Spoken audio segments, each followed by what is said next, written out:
what are some things that only you or your company or your brand can say and do, and no one else can touch with a 40-foot pole? And how do you find as many of those things as you can, or find just a few really great ones and just capitalize on them over and over? And so I think that's really what we're trying to do, right? We have the mascot, we have our people, we have this podcast, or kind of this relationship between me and Josh has taken on a life of its own. We've now, like, Halloween is our official holiday. We just did a big product launch around Halloween, and I think people are going to expect us to do that moving forward, which is like, "Yeah, okay, cool, we'll do that." But right? So it's like you gotta find those things that you can really hang your hat on and no one else really can. Because those are the things that are gonna make you really memorable. Being forgotten is the most expensive problem in B2B right now.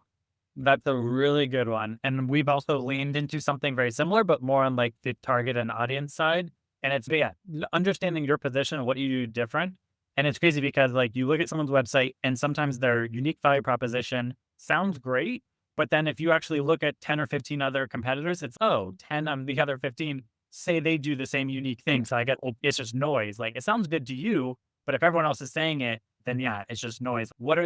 And so there's this phrase that I started latching onto: defensible unique value proposition. Because you can have a unique value proposition, but is it actually defensible when you look at the competitive landscape? And if you find those defensible UVP points, then yeah, you should make content around that, assets around that. You should hammer the crap out of that because that's the stuff that people can't touch you on.